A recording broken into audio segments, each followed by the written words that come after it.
10 seconds.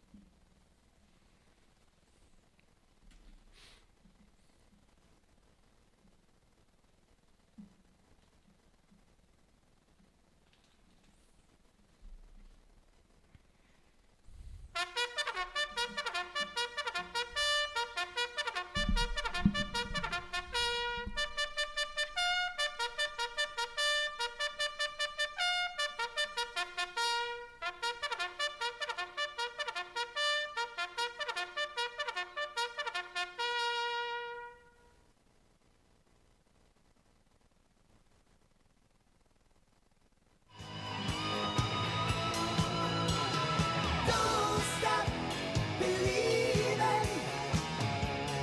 Hold on to that feeling. Street light people. Don't stop believing. Hold on. Street light people. Don't stop believing. Hold on to that feeling. Welcome to Intel Studios Veterans Matter live stream broadcast, the first live stream broadcast for veterans in the tri-state New Jersey, Delaware, and Pennsylvania areas. And now, your host, Veterans Advocate, Mike Merlino. And good afternoon, and we welcome all of our audience. And it is our hope that today's broadcast will assist or enlighten you, and at the very least, let you know that there is help for you if needed. If you want friends to participate in our broadcast, they need to go to our website, veteransmatternj.com. That's veteransmatternj altogether.com, and click on the Our Show circle, then click on subscribe. You can also go directly to YouTube, hit the search button, type in Intel Studios live stream, and then scroll down the options until you see Veterans Matter. Our phone lines are available throughout the broadcast, and I'll let our audience know when we begin taking calls. The phone number is 609-798-4475. And please be patient as the calls are answered in the order they appear. And now let me introduce our guest on today's show, a gentleman who's no stranger here to Veterans Matter, a good friend of mine. Probably he wasn't the guy that got me started in veterans advocacy, but one of the guys that definitely had an impact to keep me going in this direction. The United States Army, Operation Iraqi Freedom veteran, a great friend to all veterans here in South Jersey. Let me introduce back in our studio, Pat Carney. Thanks, Mike. It's always good seeing you, man. Always great being here. It's great to have you. And another good guy here who was on a few months ago, and things have changed within their jobs here at the VA, but let me introduce Matt Jacobs. Matt, welcome to Veterans Matter.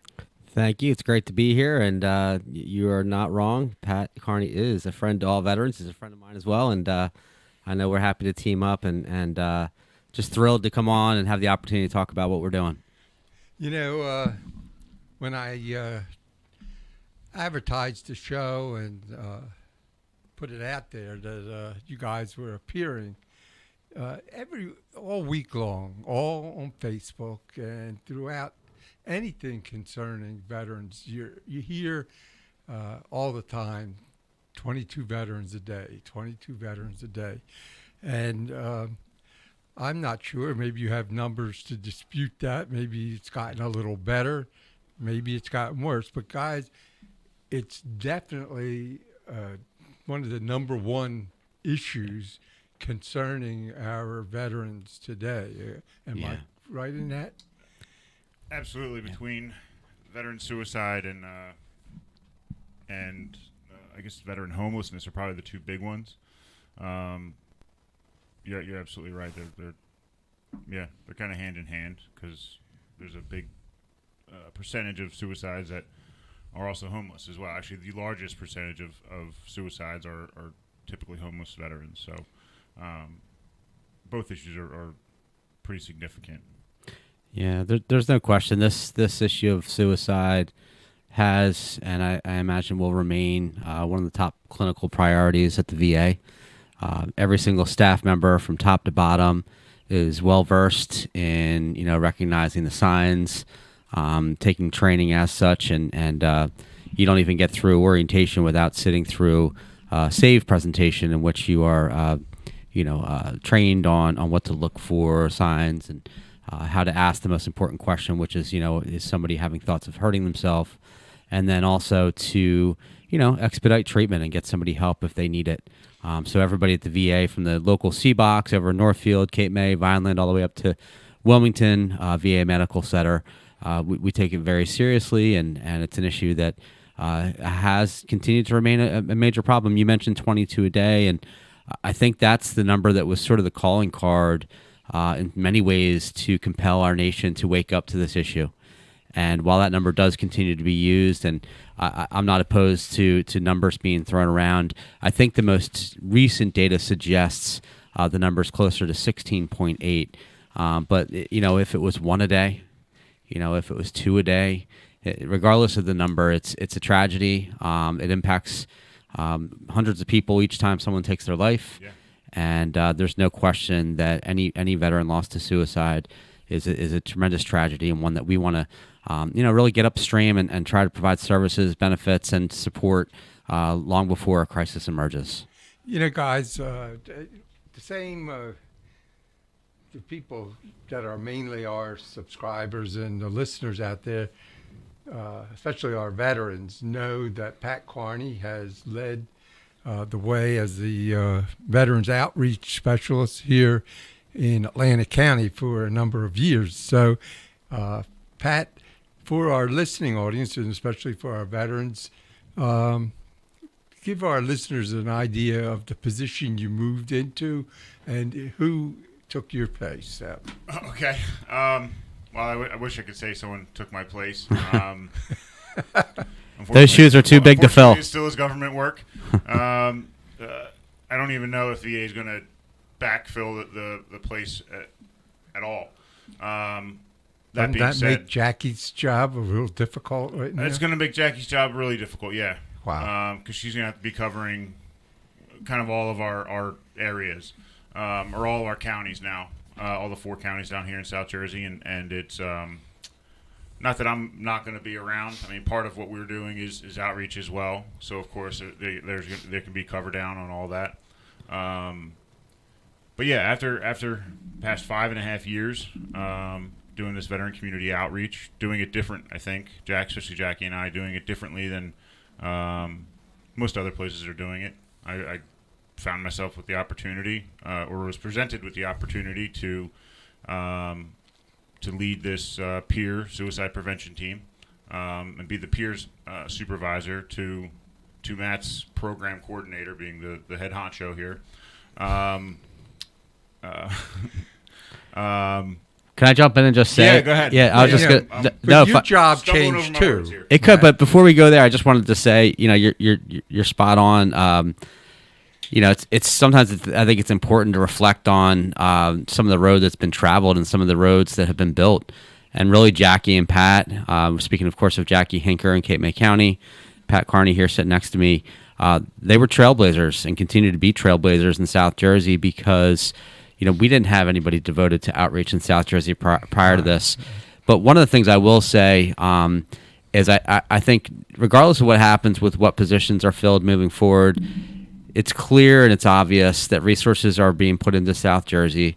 There's a community of veterans and really a culture that I think we're helping and hoping to continue to create and build, which is one that is unique to South Jersey, in that we want to make sure that there are no barriers to supports, no barriers to care, and that every opportunity to reach out to a veteran who's been identified, whether it be a community partner, an internal partner in the VA, you guys sitting here or anybody listening, We want to make sure there's clear paths and opportunities for folks to engage. So yeah, that's where we're at. We have a peer program. It's a pilot program within the VA, and Pat was just talking about it. What did you call me, the head honcho? Yeah. I'm the coordinator of the program. It's the first of its kind, and we hoped that it will be replicated. And essentially what we're doing is we're introducing a new concept, which is extending beyond the walls of the hospital, beyond the walls of the outpatient clinics, and entering more into the community.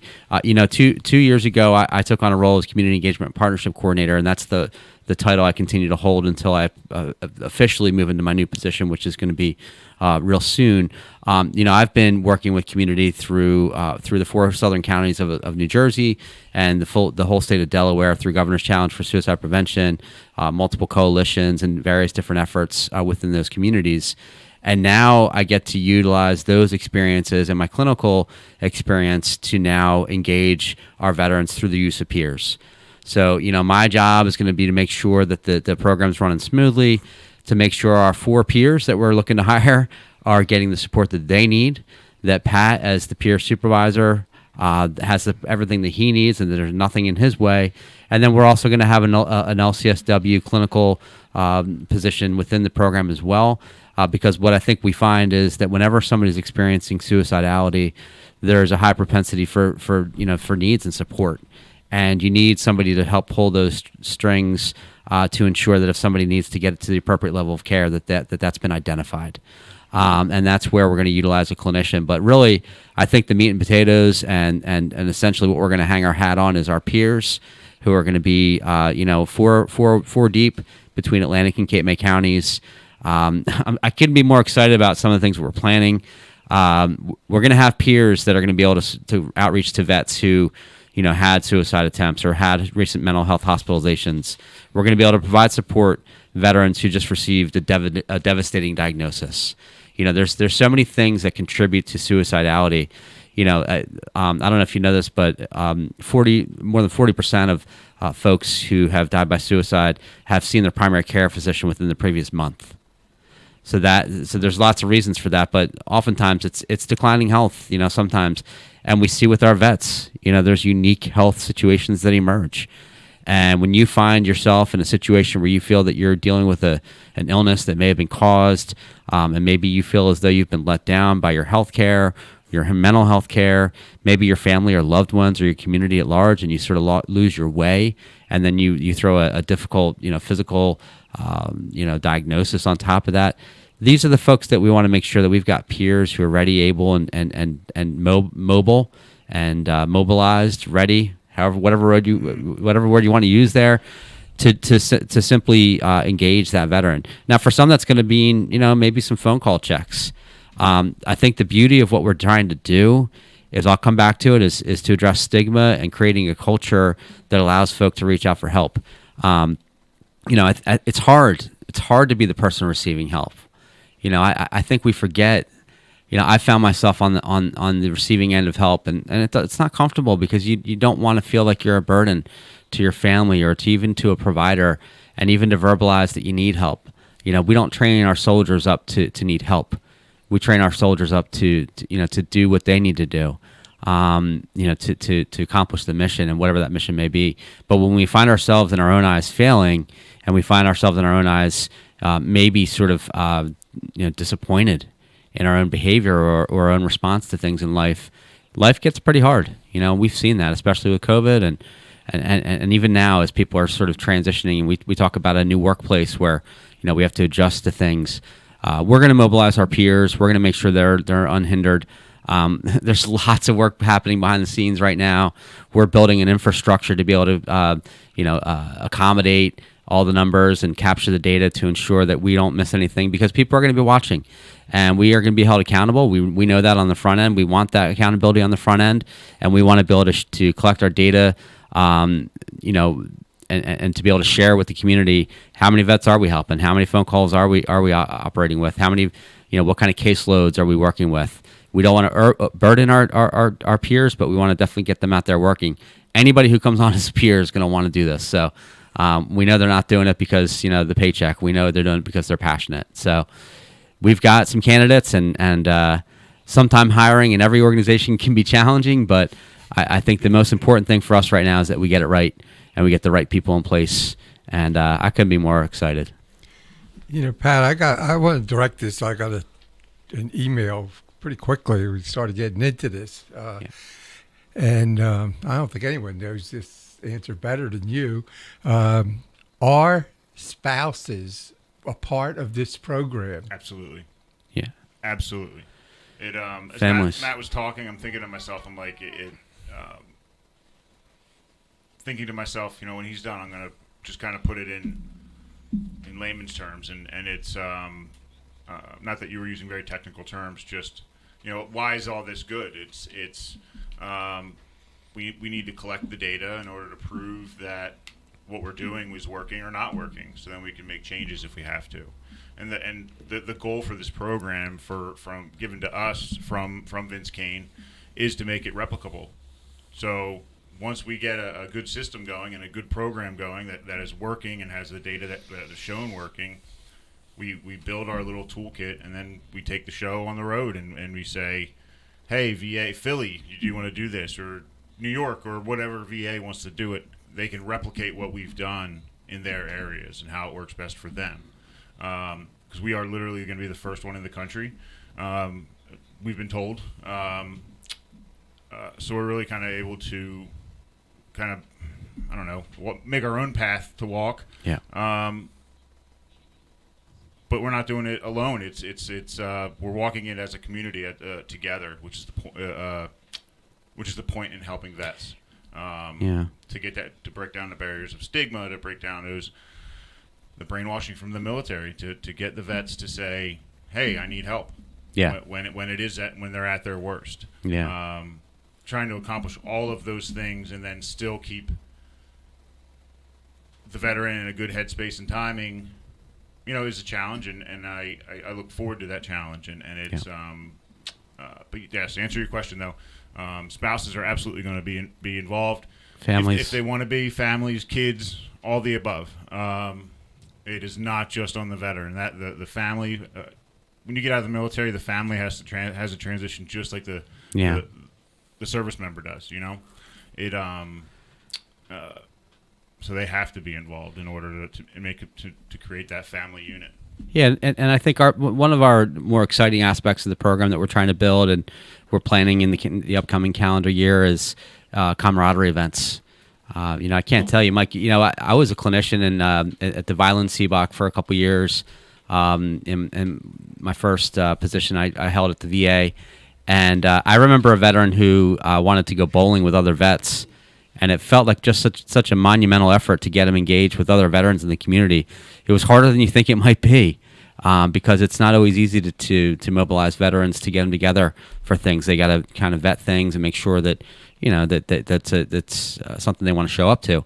But with the camaraderie events that we're planning to do regularly, I mean, we're certainly going to include family members. There will obviously be some opportunities for veterans to get alone with other vets, and whether it be through ruck marches or, you know, attending sporting events, but we certainly want to include family members and kids, and really create, again, I'll use that word again, create a culture of accepting our vets and accepting them for all that they are and all that they've done and all that who they are. They served our country. They deserve our honor and our respect, and they deserve to be treated well, and that includes their health care, and that includes their community, frankly. And I think that really starts, you know, with all of us to ensure that we're not simply just saying a thank you for your service, but we're also saying, you know, thank you to the entire family, and putting something behind that, and really just honoring them through actions. So I don't want to get too far in the proceedings before letting the community know about our big event, Pat. I know it. You know, I know you and I, we get talking about this, and we kind of just get on our roll, and we just keep pushing forward. But we are doing our kickoff event on December 14th, 4 p.m. to 6 p.m. over at Summers Point Fire Hall, number 1.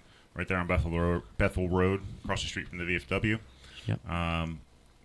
Anyone is welcome to come out. So if you can, join us. Again, December 14th, 4 to 6 p.m. Yep. Firehouse number 1 on Bethel Road, Summers Point. Yeah, and when you come out to that event, what you're going to find is you're going to hear from Pat and I again, and we'll be speaking to some of what we're sharing here today, but also a little more detail, and then also you'll hear some other folks who are part of this program. Some are working behind the scenes. We have other partners, for example, Lauren Rueff, who's our suicide prevention coordinator. She'll be in attendance, as well as some others, partners, community partners. Pat and I have had really a whirlwind couple of weeks, and just meeting with various different partners in the community, the prosecutors from Atlantic Cape May counties, various police departments.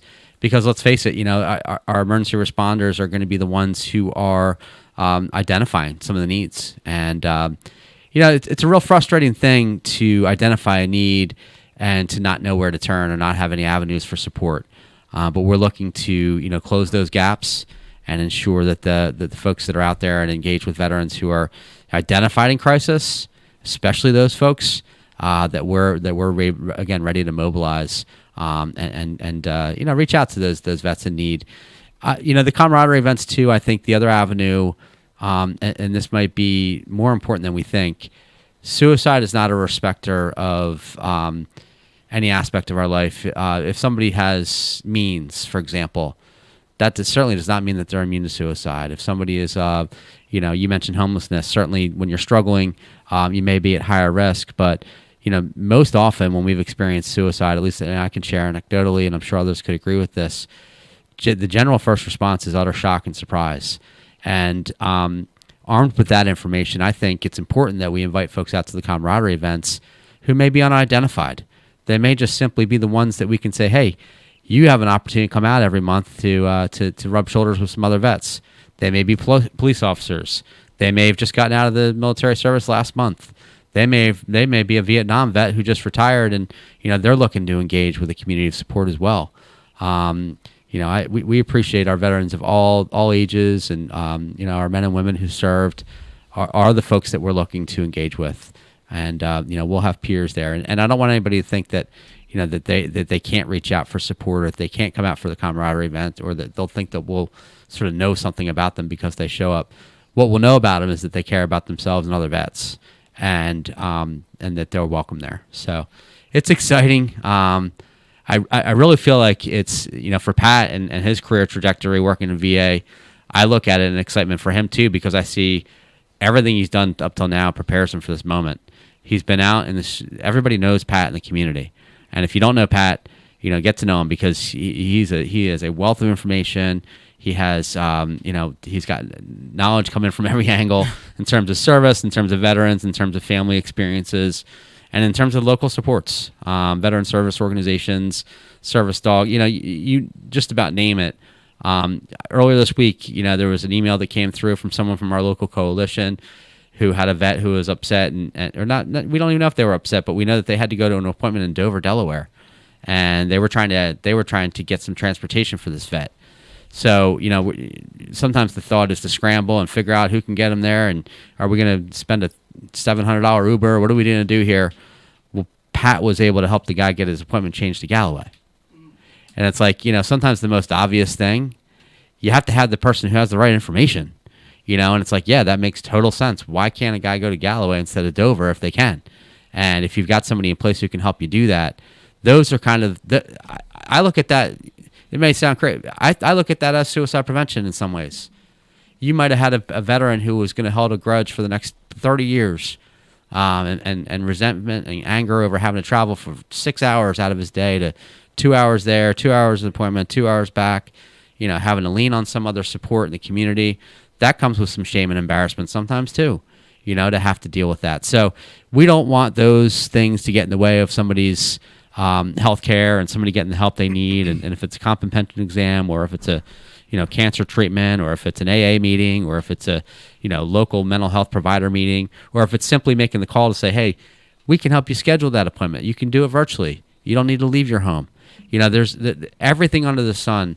It's so interesting to me. The VA prepared mental health and our providers in general for telehealth several years before the pandemic. We didn't miss a beat. All of our providers, from our psychiatrists to our nurses and everybody in between, had already done a telehealth appointment. Was it flawless? I doubt it was flawless, because some of us don't know where the P button is on the keyboard, let alone how to navigate, setting up a telehealth appointment. and it came with its challenges. But I think what we've learned is that it opens up doorways for folks who maybe wouldn't want to leave their house. If you've got PTSD and it's a really hard thing for you to get out of your home and, go somewhere new, meet someone new, you can just you can see them through your screen. And for anyone who thinks that maybe that's not an effective way, I can tell you that I thought the same thing as a provider. I never imagined that providing services through a telehealth means would be the same thing. But what I found, especially with the vets that I already knew, it was just like you FaceTiming your grandchildren, or just, it was the same sort of like connection that you were able to continue to have unhindered. And nobody had to leave their home and expose themselves to a clinic that may have the flu going around, or, for any of a number of reasons why you may not want to come into a clinic. So, I think there's a lot of services out there that folks haven't tapped into. And if you've never gone for, sort of traditional mental health care, I'll let you know that, you don't need to be ashamed or embarrassed or scared about it. It's something that can be a little scary, but I think you'll find that we have excellent providers at the VA and in our community that can walk you through those challenges. So starting with us, Yeah. So, yeah. You're absolutely right. You got a question, Mike? You look like you've been... Pat, You can't shut us up. I think you posted on Facebook about 988 being down. Yeah, I think it's back up now. Yeah. I should probably take that down. But yeah, there was a notice that came out that it was down. I think it's back up though. Yeah, for those out there that don't know this and aren't aware of it, the VA created the 988 nationwide. Not the VA, it's just the National Suicide Hotline. You know what? Yeah. I was watching Dr. Phil the other day, and he had Congressman Rich Moulton on. Okay. I think he was an Iraq War veteran. He was talking about his own issues dealing with, and he hated post-traumatic stress disorder. He hated that word being added to it. Yeah. And they really should do away with that word. But it was actually Dr. Phil and this congressman that got 988 Oh, really? up and running. Yeah. Wow. And it's unbelievable. When I saw that the other day, though, that it was down. Yeah. Is that a nationwide thing, Pat? I think so, yeah. Yeah, I mean, it's It was nationwide, yeah. Working kinks out. It hasn't been active that long, and the biggest thing for veterans, and everyone's like, oh, I thought it was the Veterans Crisis Line. Even the old number is the National Suicide Prevention Hotline. It's that press number, the number 1 button that is specific to veterans. And it's the same with 988. Yeah, I think there are some unique challenges with 988.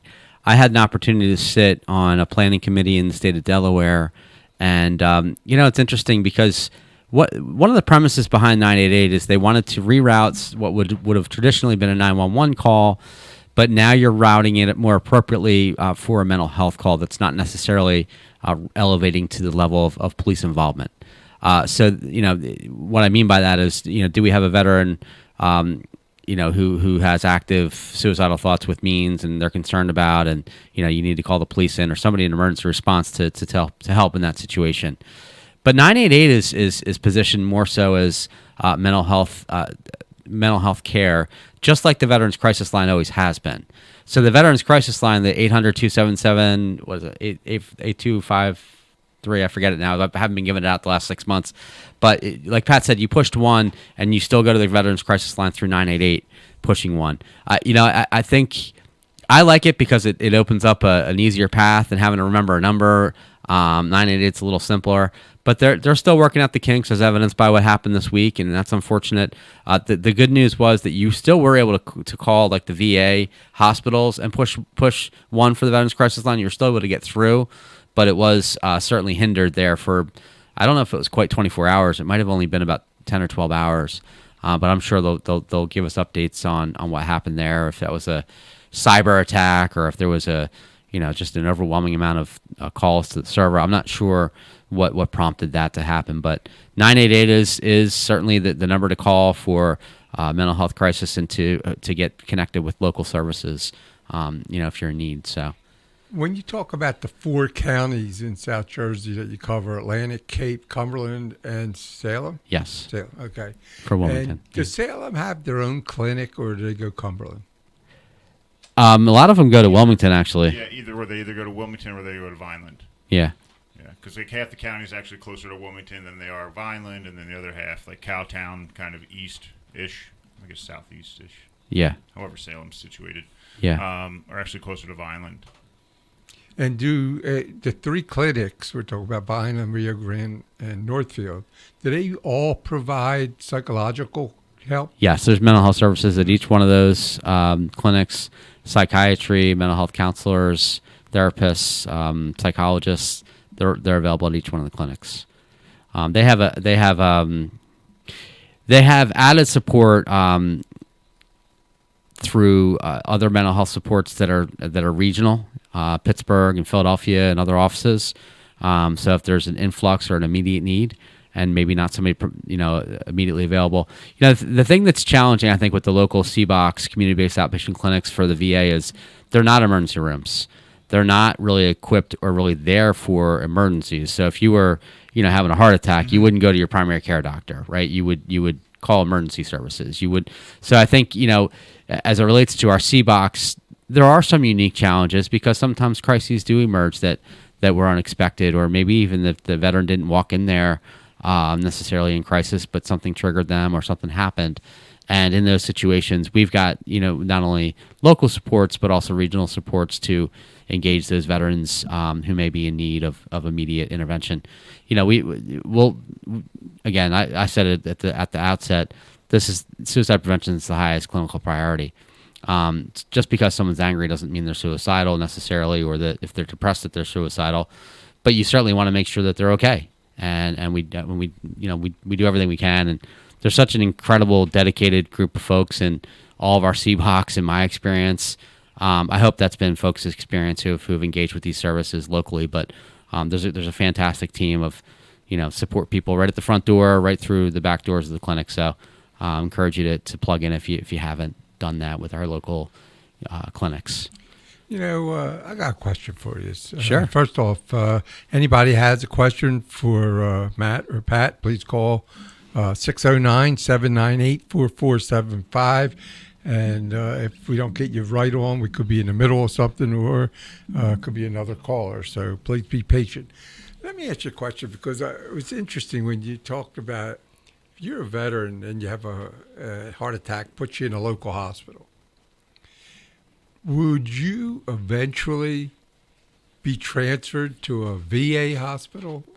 Because I don't think that the clinic doctors, I don't think they have privileges in the local hospitals, right? No. Yeah. Hey, you pointed at me. No, I know. I know these questions come your way all the time, but I was looking yeah. for the nurse hotline number because I had a feeling the question was coming. Yeah. And I just know I have it in my signature block and some of my emails. So if the veteran is, say the emergency is bad enough where the veteran has to be stabilized. If the veteran is stabilized, and whoever is the administrator for that veteran, whether it's the veteran themselves or maybe their wife, their spouse, or someone that is their a sister, or whoever has medical legal power of attorney, they're well within their rights to say, hey, I want them transferred to Wilmington VA Medical Center, and they can do that. Typically, in the past, we've seen that more before the integration of the Mission Act or Choice Program / I'm not going to say / Mission Act, but because the Mission Act really fixed the Choice Program. With the Mission Act, veterans are staying in the communities that they went to the ER in. So if they're going to shore, that they stay at shore until they're released. And then there's the 72-hour, 24-hour nurses hotline that the veteran or a representative of the veteran calls to notify the VA and say, hey, I was at the emergency room, I've been admitted, I'm letting you guys know within that 72 hours, so that way VA has the first right of refusal for covering that visit, because there's certain criteria that are involved with a veteran going into the emergency room and their service connection ratings and what they're service connected for, and I could probably talk about it for the next hour. So yes and no. It's up to the vet, honestly. Well, Pat, let me ask you something. Veterans at home, got chest pains, sitting there with his wife. Wife calls an ambulance, take him to Shore Medical Center. He gets admitted, and the wife's question is, who gets billed? So- Is the VA eventually the one making the payment on So this? that's what the nurse hotline is for, or the emergent. I'm sorry, they say it's a nurse hotline, but it's I guess that's what we call it. But it's Right. the emergency room reporting hotline, if you will, want to coin it something. That is so that the hospital, so the VA knows that a hospital is going to be billing them. Now, on the veteran's end, on the veteran and their spouse's end, if you're a VA patient and you have to go to the emergency room, don't give them your private. If you have your own insurance, just don't give them that. They can always process that afterwards. It's not a big deal if you don't give them, your Blue Cross Blue Shield or whatever you have, right?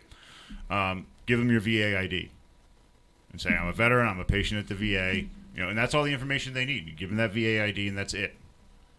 So that way, the hospital knows that they need to bill the VA. And all the hospitals around here, I know, they know how to do that. That is to avoid these enormous hospital bills that some veterans get because not thinking about it, they give them their Medicare card or they give them their personal insurance card, not even thinking like, oh yeah, I'm a VA patient. I can, I give them my VA ID card. But when you give over that VA ID card, from that time you got 3 days to call the VA and notify them. Now you could call your doctor here, notify them, or you can call the hotline. I'm going to pull up the hotline here in just a second to give it out. You missed that 3-day. What happened? Well, there's a little, there's backtracking that can be done, depending on the veteran, depending on the veteran service connection disability ratings. If a vet's at, for example, very large examples, veteran has a bad right knee, or let's say right leg, because that's kind of how service connections are written. So it'd be pain in right leg. Okay. Because it says pain in right leg and they're service connected for it, whatever percentage rating it is, if that veteran starts breaks his or her ankle, right? It's their right leg, right? So there's an argument to be made that they are service connected for it because they have pain in their right leg. Well, the pain in their right leg, they broke an ankle, that would absolutely be pain in your right leg, right? And again, it's working through the system to hopefully get your goals achieved, and there's going to have to be a lot of advocacy on your part to get something like that done.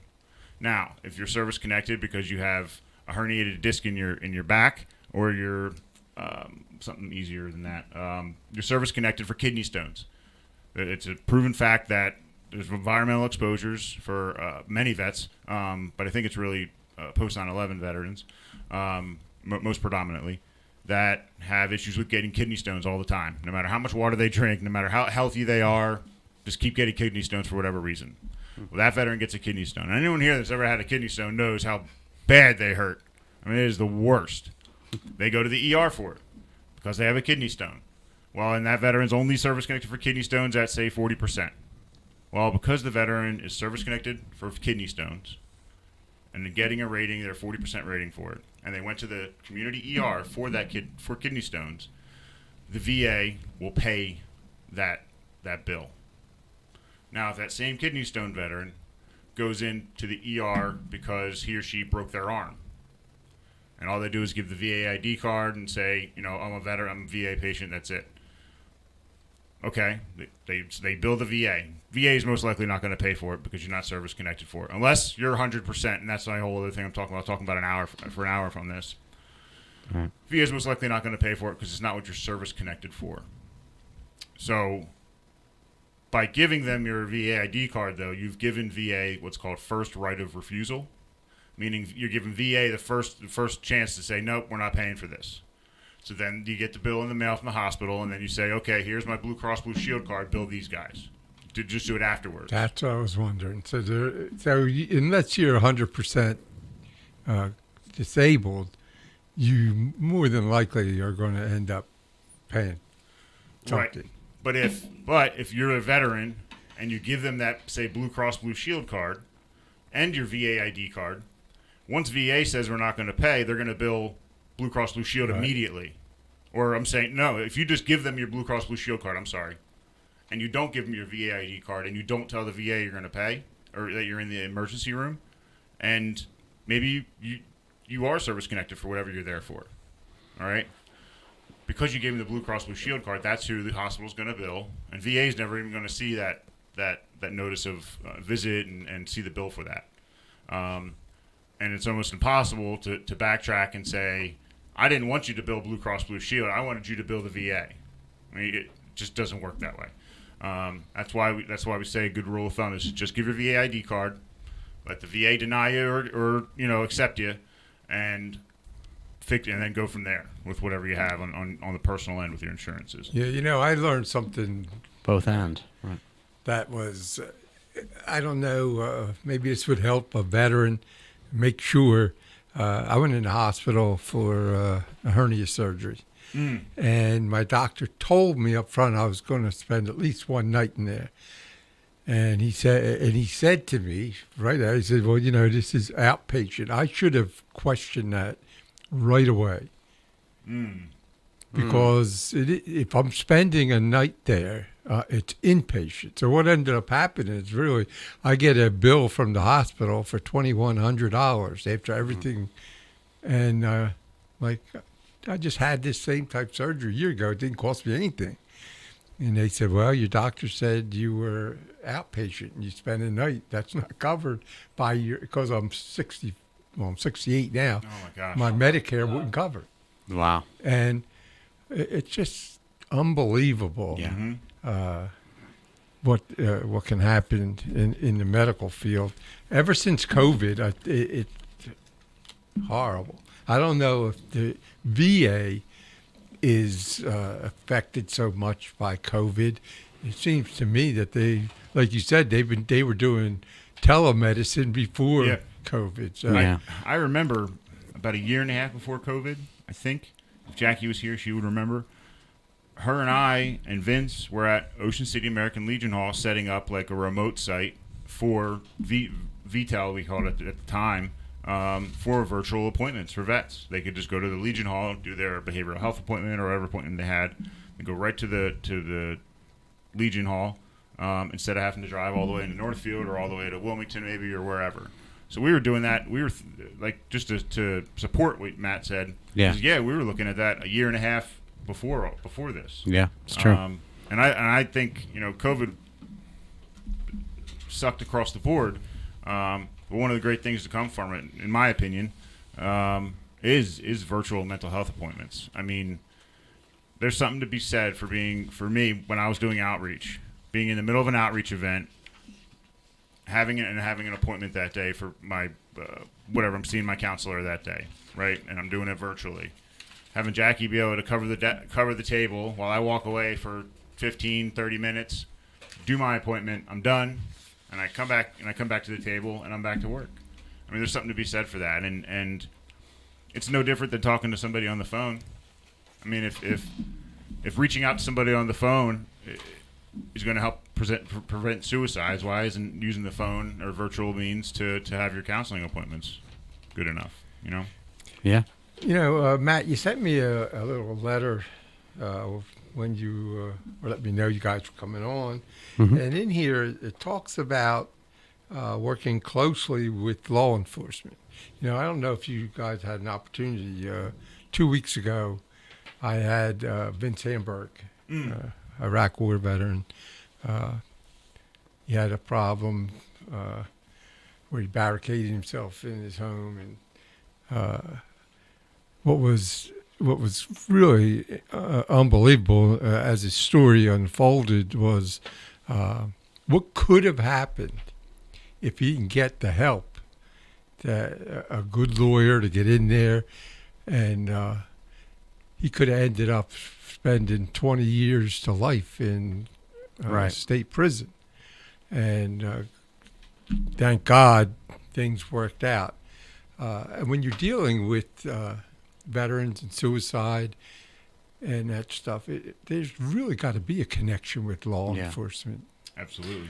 We've got some tremendous law enforcement. Before you keep going, Yeah. I want to give that the VA Yeah. self-presenting ER hotline number. That's 844-724-7842.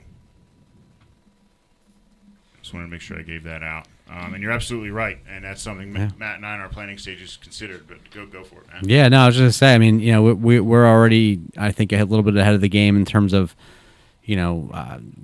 the last several years of working with law enforcement and trying to present ourselves as a resource in the community. I think law enforcement is in a difficult spot at every turn. From not knowing what they're walking up on to being put in situations that can be difficult to navigate, to also being presented with folks that they're not really sure how to help. And as it relates to veterans, we want to make it clear that we are here to help. We are a phone call you can make, an email you can send. Officers are I think what we found, and it's been an education for me, is determining how does a referral flow. Because as you probably know, or as our listeners may be aware, if someone pulls you over, even if you are a veteran, that officer can't necessarily just hand your information out to someone else. That would be inappropriate. Just like your therapist, your mental health therapist isn't going to hand your number out to someone else either. They respect those boundaries. But yeah, it might be against the law. Yeah. So what we're doing is we're trying to figure out the best ways to ensure that those referrals come through, and to make sure that we're equipped to handle the flow, and to make sure that it's seamless. And we want to help. We want to be a resource to our officers. And I think what's exciting right now is really the Wilmington VA staff, as well as us locally here at the VA and other community partners. We're working together to put together some trainings and some opportunities to engage in these efforts into the law enforcement community, and making sure that all of them have the veterans response team training to come in, and that they're equipped to respond. Sometimes just having a veteran on the force that can respond to some situations, as they emerge, whether it be from the sheriff's department or from these local law municipalities, that they're able to speak their language and to help them in those moments of need. So yeah, it's exciting to recognize all the different possibilities, even from small misdemeanor type stuff with the prosecutor's department to ensure that we've got some support for these guys. Yeah. So I know you're not saying it, but I'll say it instead. Yeah. So this week, Matt and I actually had huge success this week. Yeah. Just in that realm, along those same thoughts. My thought process when we first we're still in the building stages of this, because I think it's ever growing and ever evolving. So I don't think we'll ever actually be done, which is a good thing, if anyone's wondering. Right off the bat, our first acknowledgement was, my first thought was I don't even remember his name now, the veteran in Atlantic City who had the barricading. Chris Joyce. Say again? Chris Joyce. Probably yeah, I think that was him. Yeah. In Atlantic City, who had the barricading incident, and Right, ultimately that was Chris Joyce, who's Okay. a Marine veteran. Right. Yep. Thinking about that, man, wouldn't it have been great if there was an officer there that knew him from something and knew how to talk to them, knew how to do whatever it was. And I can't even remember how that situation ended. Luckily, Sergeant Tim Friel, good friend of mine, was on duty and was able to talk him out of there. And Pat, when you look at these incidents with Vince and with Chris, and what puts that veteran at that point to do that, What puts that It veteran was- at that point is it could be a number of things. For me, this is something I actually just kind of told to my brother. I've joked about it, or maybe I told you about it, but I did tell you about it this past week, actually. When I first got home, I had trouble sleeping, had trouble kind of just calming down when I'm home here after being out of the military. Doctor gave me Ambien. You mix Ambien and PTSD. If they don't react well together, you're up in the middle of the night digging a foxhole in your mom's side yard, And I got to tell you, my mom was really happy about me digging her yard.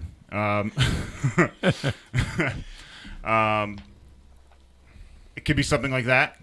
I mean, Yeah. and that's very benign of an issue where obviously with Chris and Vince it was much worse. But the brain tries to cope with trauma in all kinds of different ways. Moral injuries affect people in all different types of ways. I don't think we'll ever be able to know the exact pinpoint issue that says, hey, this veteran's going to barricade themselves in their house, or they're going to have such a bad flashback they're going to think everybody around them is Al Qaeda. I don't know if we'll ever actually be able to pinpoint exactly what causes that, because I think the trauma is different for everybody. Well, the family believes, and I do also, that he's definitely at the end of his wits at that point was looking suicide by cop. But what was interesting, and this is where what you guys are doing today has to be the difference. Chris goes into jail, and Eddie Afanager and I, we spent a little time with Chris over there, and his family nobody knew what to do. We got Jewish Family Service involved, and he ended up spent a few months in the county jail. Went before a judge, a judge that cared about him, got him out of jail, but there was no follow-up for him. Mm-hmm. He ended up sitting in his house in Atlantic City, and ended up killing himself with pills and booze. Yeah, it's very sad when you look at that. I was very close with the family. You're segueing perfectly into what Matt and I are thinking. I think that's what you're about to say, Matt. Go ahead. We're about to say, all right. You're segueing perfectly into what Matt and I are trying to achieve with this peer team. Just this past week, we met with Atlantic County Prosecutor's Office and Cape May County Prosecutor's Offices, and our goal is, and Atlantic County says, yes, we're going to do this, but we're also going to make it as light a lift as possible for our officers. Atlantic County Prosecutor's Office are willing to ask every municipality's police department in the whole county, so 16 precincts, to identify one officer to be kind of a liaison to us. So, God forbid, a veteran is holed up in their house, our team will get the call and be able to... Almost like a SWAT team. But not exactly. Not exactly. Like most of the... I know all the... Guess that's not a good word.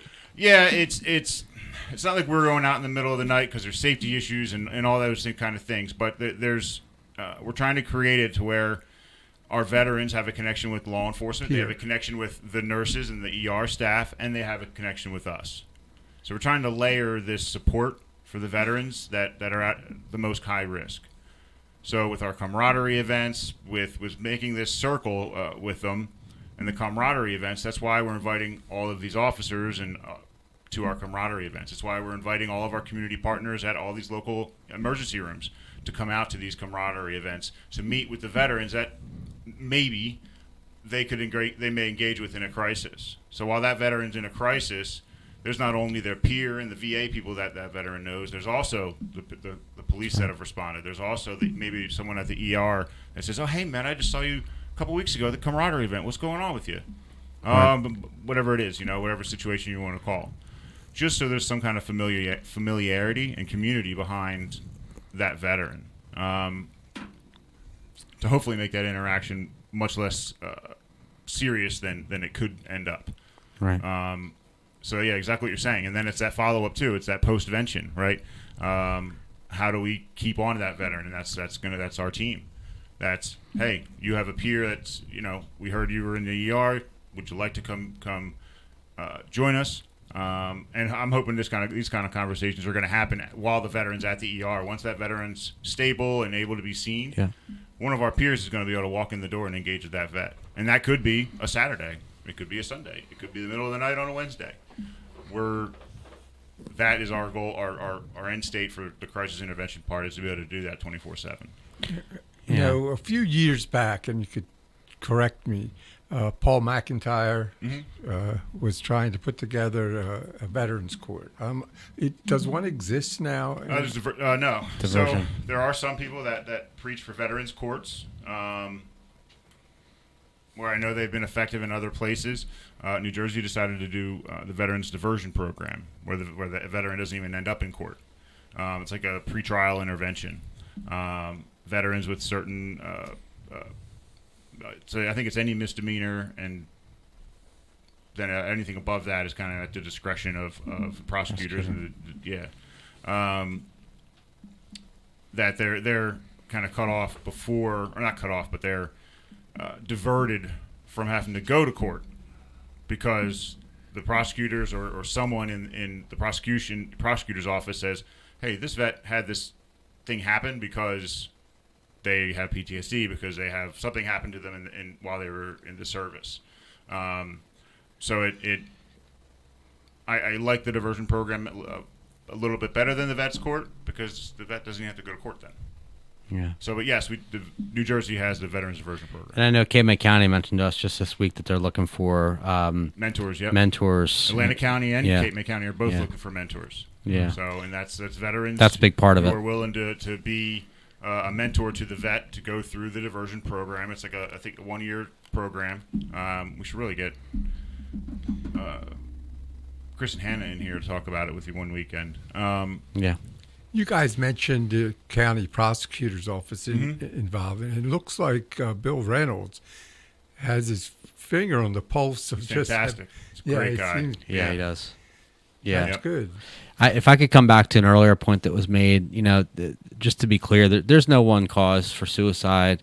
It's very difficult, even within one single case, to pin it down to an exact reason why somebody makes that choice, or to not even identify it as a choice, but to where somebody finds themselves in that situation. For me, I think we talk about promoting connectedness, and I think for me, if I were to pin it down to one single factor that encompasses many factors, it would really be hope and a loss of hope. Loss of hope that I'm going to find connection or fulfillment or meaning. You talk to veterans who missed their time in service, and they want to reverse the clock. They want to go back. They want to be there with with a companion that they miss or someone that they lost along the way. And that's understandable. And there's ways to cope with those things that are safe and that are healthy. And sometimes we just simply don't know the avenues to cope better. Years ago, I went to a training in which we talked about grief. And one of the things that gets thrown around, sometimes we talk in cliches and we tend to believe them. And one of the cliches that we tend to throw around is that all kids can bounce back. That all kids are able to just bounce back real quick. And the reality is, some kids can, some kids will, some kids don't have the skill set to bounce back. And I think the same is true for adults and for our vets. Some are going to respond differently to a crisis. For some people, a traumatic incident is going to affect them, years down the road. Everybody copes differently, and sometimes experiences and thoughts sort of manifest differently for others.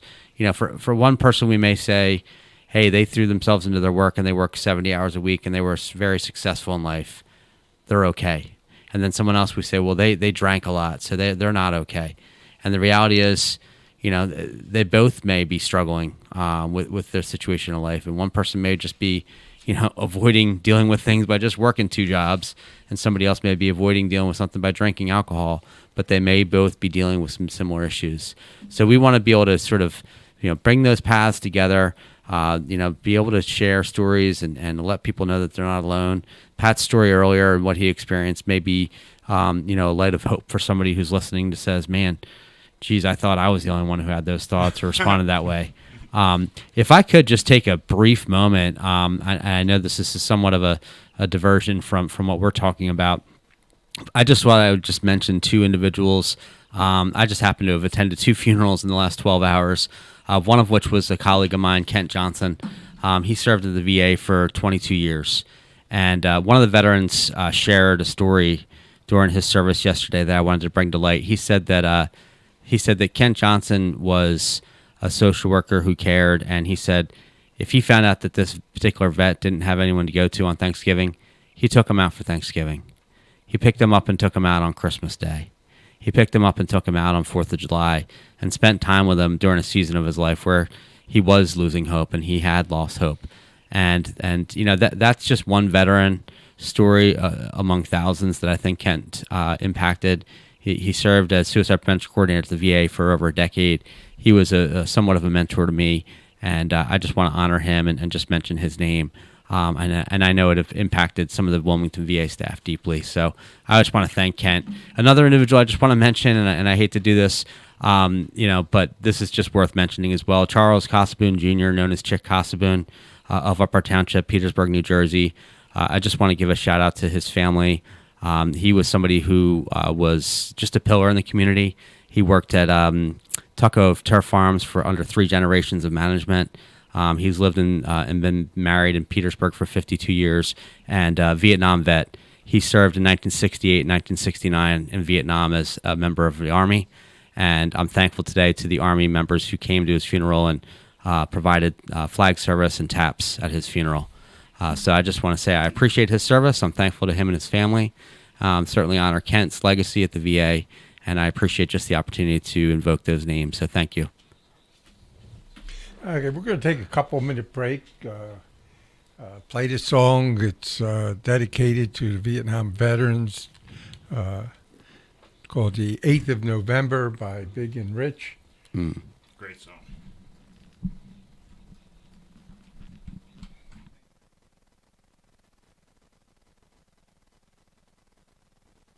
On November 8, 1965, the 173rd Airborne Brigade on Operation Hump, War Zone D in Vietnam, were ambushed by over 1,200 VC. 48 American soldiers lost their lives. Severely wounded and risking his own life, Lawrence Joel, a medic, was the first living black man since the Spanish-American War to receive the United States Medal of Honor for saving so many lives in the midst of battle that day. Our friend Niles Harris, retired 25 years United States Army, the guy who gave Big Kenny his top hat, was one of the wounded who lived. This song is his story. Caught in the action of kill or be killed, greater love hath no man than to lay down his life for his brother.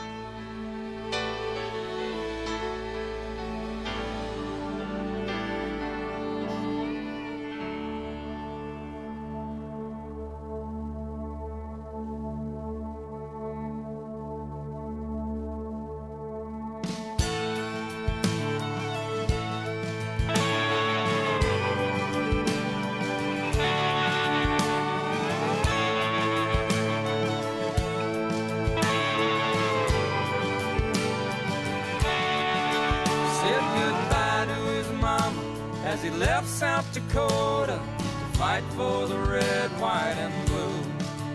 He was 19 and green with a new M16, just doing what he had to do. He was dropped in the jungle where the choppers would rumble with the smell of napalm in the air. Then the sergeant said, "Look up ahead." Like a dark evil cloud, 1,200 came down on him and 29 more.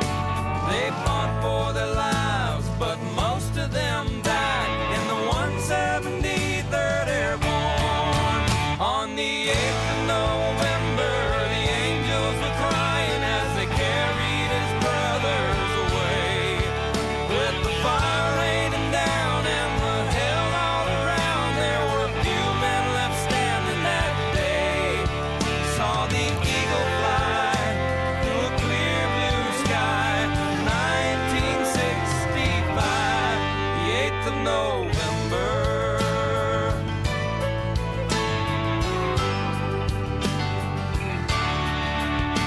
Now he's 58 and his ponytail's gray, but the battle's still blazing in his head. He limps when he walks, but he's strong when he talks about the shrapnel that left in his leg. He puts on a gray suit over his airborne tattoo, and he ties it on one time a year, and remembers the fallen as he orders a tall one and swallows it down with his tears. On the 8th of November, the angels were crying as they carried his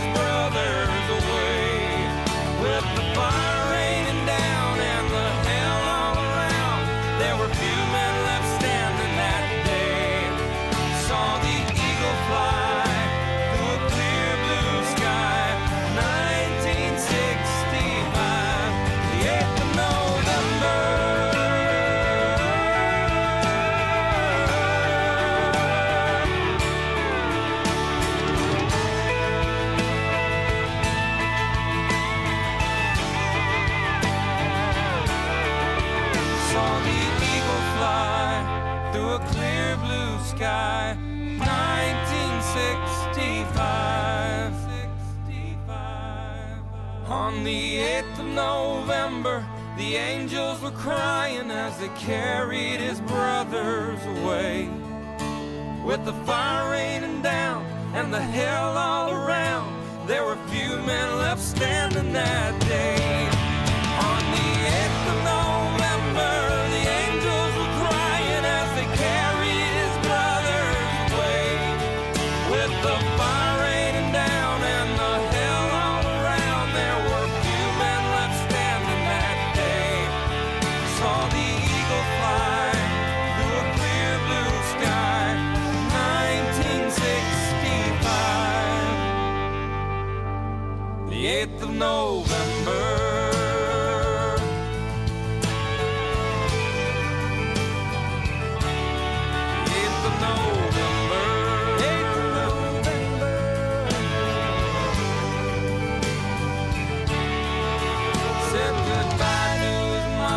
As he left South Dakota to fight for the red, white, and blue. He was 19 and green with a new M16, just doing what he had to do.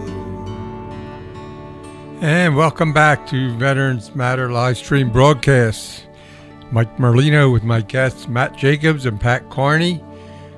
Before we get back to, I just wanted to give a shout out to the guys in American Legion Riders Post 352. This past week had a World War II veteran, 102 years old, I believe it was. We had tried to get him a grant through the VA to get a ramp installed, and contacted Alicia, and we come to find out the guy never signed up for the VA. So but you still got the ramp from someone at the VA, didn't you? What's that? The ramp. That was the one I had in my backyard that who the heck used? He needed knee surgery. He's a Legion rider. Tom Dixon? No, not Tom. He was the former president when I got out. I can't believe I can't remember his name. Davey Slack. Dave, yes. Dave needed it. I think he was one that had it, right? Yep. And it started, at least it came from someone at the VA. But it's unbelievable. The guy never signed up for the VA and would have had to be in the system a year to qualify for the grant. It's crazy. Wow. But the Legion Riders got the ramp and installed it. What a beautiful job. And I commend Tommy Dixon, the president of Legion Riders today. He's just doing a great job. Dave E. Slack, John Carmen, Marty Schlitzer, Gene Nace, Cowboy, Don Landry, Tom Petrofita, and Bobby Taylor all took the lead on getting this installed. And the picture on Facebook was extraordinary. Yeah, it looked great. They did do a great job. Yeah, that freaking ramp was in Pennsylvania, and that Operation First Response, Nick Constantino, called me about it. He's like, hey, I have a ramp. Do you need it for anybody? I'm like, I don't know. I always get calls about ramps, though, so yeah, I'll take it. Nick paid for it, had it shipped down to the house, and it was sitting in the backyard forever. And then Dave finally was like, hey, I need that. And I'm like, all right. There you go. It's really cool how it's just gotten around and helped a bunch of different vets now. Yeah, we've managed to get 2 or 3 really almost brand new motorized wheelchairs. If anyone knows someone needs, just contact me through this show. You can email me at irskill@aol.com. Give me a call, 609-226-2668, and I'll get Tommy Dixon, the president of the Legion Riders, to reach out to you and get you whatever you need. We have all kinds of medical equipment available. And matter of fact, we just bought a trailer, or in the process of, Nice. because where we had things stored wasn't really working out for us. But a great opportunity, and that's great. I didn't know awesome. that's where. Oh, no? No. Oh, yeah. Yeah, man. That's It's great. great. It Just shows you how awesome South Jersey is, though. And especially how awesome you guys are as the Legion Riders. But, I mean, that's just that's what I love about South Jersey. Just Yeah. getting things done to help people. It's not as easy as you think to get things like that done. No, it's the not. ramp, those kinds of things. I want to send an invitation out to all the veterans and their family in the area. Come out and join in a festive Christmas cheer Saturday, December 17th from 4 to 8 o'clock at the American Legion, post 352. There's a DJ, dinner provided. If you're coming, wouldn't hurt to bring an appetizer or dessert to share. Saturday, December 17th, 4 to 8. Now, gentlemen, getting back to one of the things about working closely with law enforcement, community mental health, and veteran service organizations. I always find that interesting because in my experience, and I'm going back 2006 or 7, so we're talking about 15 years of dealing with different veteran service organizations, different functions. Are you actually getting assistance from them locally, or are you just starting to reach out to them? Oh man, you're trying to start a war, aren't you, Mike? Who stepped Yes, up and who didn't? Absolutely. Pat, Agreed. you know better than anybody. I do. And that being said, I'm a life member at all three, the big ones. So, well, I guess I'm a life member of VFW and DAV. American Legion doesn't necessarily do that. Right.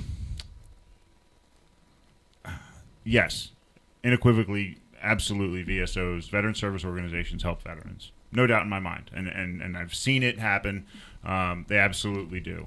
I don't know what, for whatever reason, there seems to be a disconnect between my generation of veterans and the veteran service organization generation of veterans. I mean, yes, there's some of us in here like myself who are members, but maybe not active. Or I think what it really comes down to is just getting out of the service. You're kind of starting your life over again, and I think it's just my generation is still in that age bracket where we're still trying to.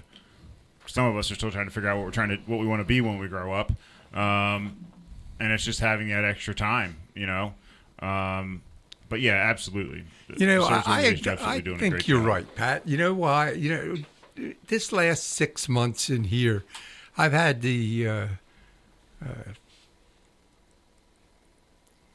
I will just say, I had some really, really great people in here. Guys like Brian Weiner,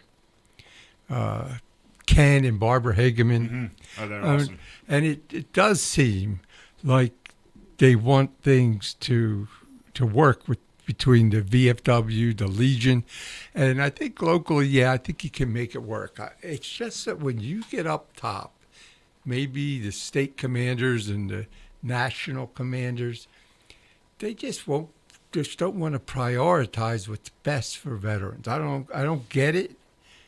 I don't. It took how many years for Blue Water Navy veterans to get coverage for Agent Orange, and the bills they passed the House and Senate, sat in committee, and then died. But I think that if you can start this like you're doing on a local level, I think it can build a consensus, because if the program that you're doing works locally, there's a great chance of it being You're absolutely right. State and then national. Some of the best advice, or best advice, I guess, or instruction I ever got was from my first team leader, from Moose. He always said, all you can ever do is make sure you and your guys are squared away. And if you're squared away, then everyone else should be doing the same thing. And once the whole squad is squared away, that means the platoon's then going to get squared away, and then the company, and then the battalion. So to your point, if we're able to square away our little area of the world in Atlantic County, well then Cape May should follow suit, Cumberland should follow suit, and then all the other counties should follow suit and get squared away and figure out what's going to be best for our vets in our counties. Because for every county, it's going to be different, right? Like, I mean, transportation, for example, Cape May County, the DAV down there runs transportation for vets to the VA all the time. They're fantastic. Atlantic County, we have Fare Free. What's the other service? I forget what the other service is. But, we have our Atlantic County Fair free, and then we have our shuttle that goes down to the VA from the clinic. But it's different things that work for different counties, right? But I would say for the most part, Atlantic County and Cape May County are very squared away counties in terms of veterans and their issues. Cumberland County, they seem disconnected, but again, there's three main towns in Cumberland County. I mean, Vineland, Millville, Bridgeton, right? So I think that's kind of they're separate because of geography, right? Right. But again, they do a bunch of great stuff out there too for veterans. Yeah. So the trend is happening where there's counties in the state and in the country that are doing the right thing. It's just getting the word out there, and instead of trying to get the people way up here to do the right thing, if everyone under them's doing the right thing, then they don't really matter. And right. I mean? Well, the thing, I think you're right, because I think that if the people down below are doing the right thing and aren't getting cooperation from the people at the top, then you do away with the people at the top. Right. You don't even need them. And when you look at people like John Henker, yourself, Iraqi war veterans and Operation Enduring Freedom veterans, I think the young vet is starting to get involved more than any other group of veterans before him. Vietnam veterans took a real long time for them to come around with local VSOs. Yeah, I mean, everything that post 9/11 vets have, we owe to Vietnam vets. I mean, to Vietnam vets, to Korean World War II vets, Korean War vets, first Gulf War vets, because they refused to let us come home and be ignored. Plain and simple. They fought for all the benefits that we have now. Yeah.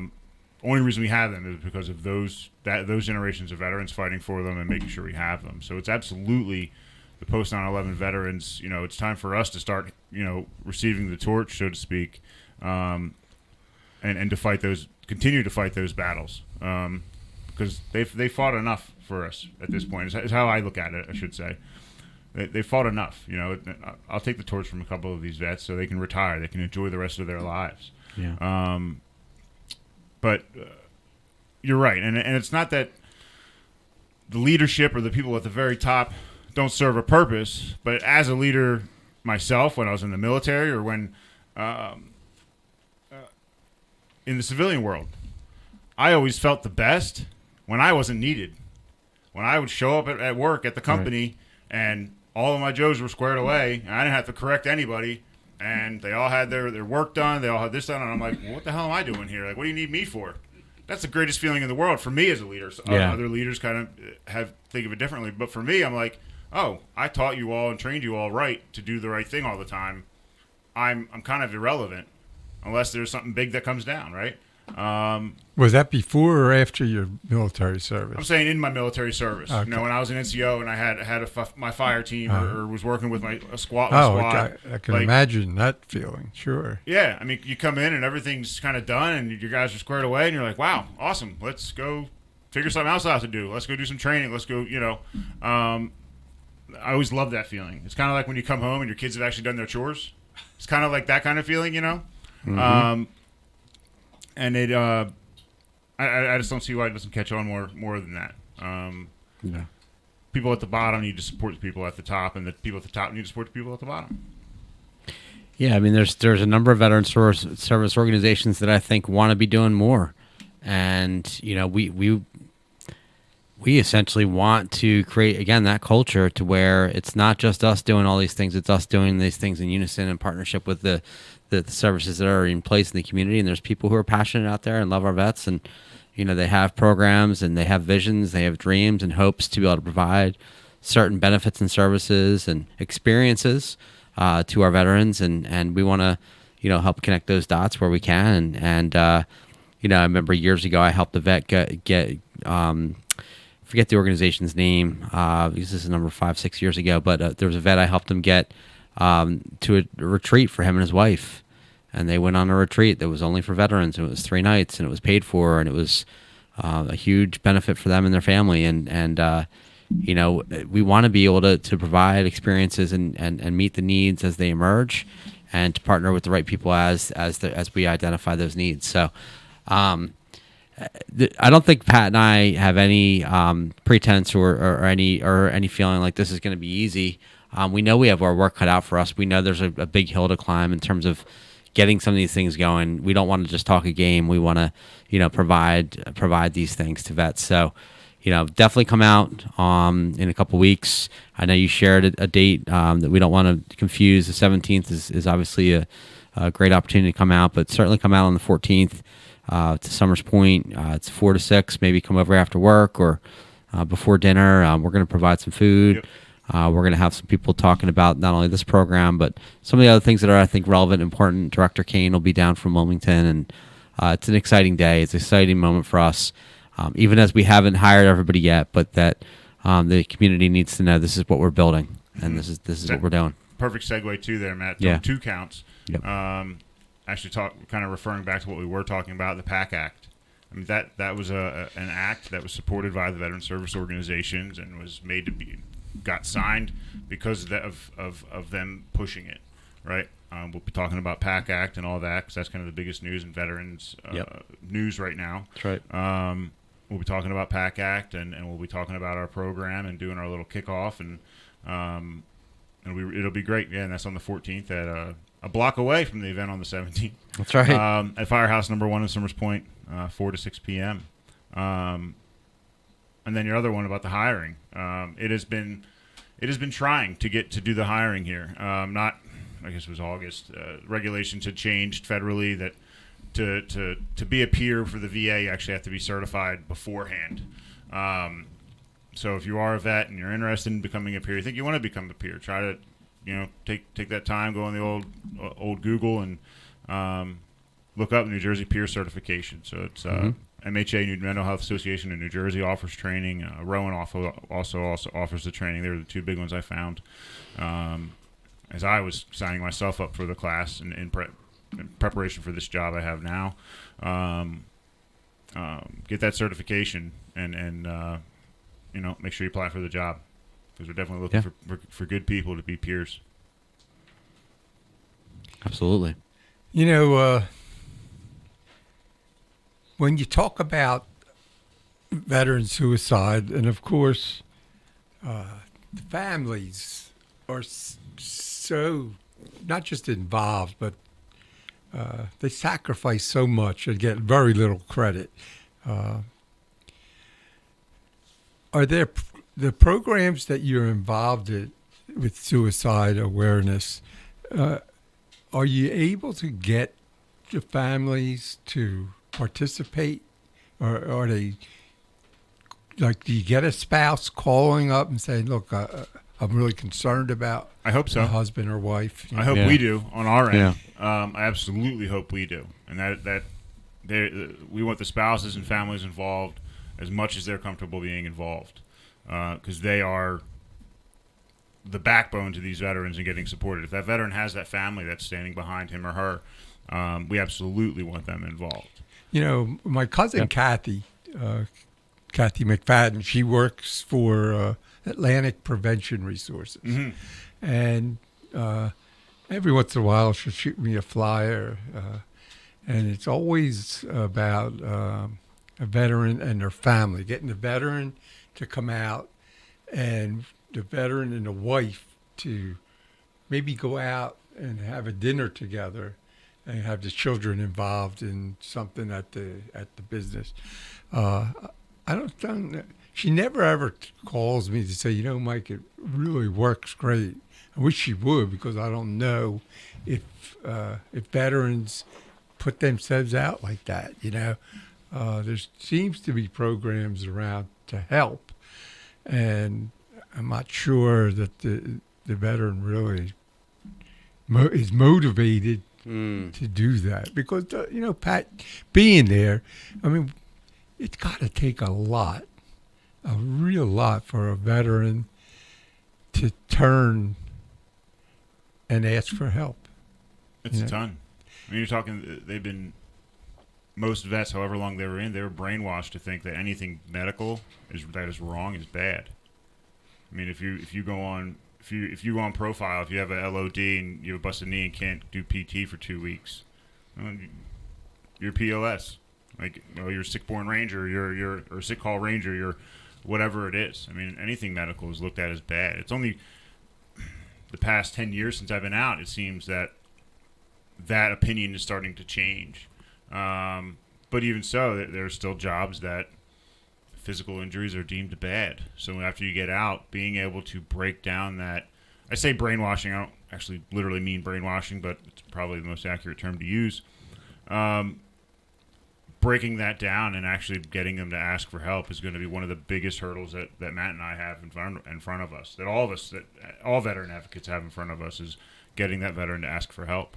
Well, what's interesting, if I can lean on some of my, training as a social worker, when you think about, a guy named Maslow created this thing called a hierarchy of needs.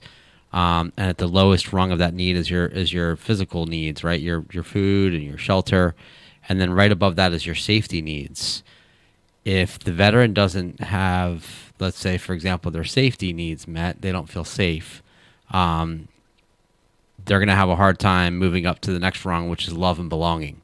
So what you may have is a spouse who sort of craves that love and belonging, and you've got a veteran, maybe spouse, who isn't quite moved past safety needs to address some of the love and belonging needs that the family may have.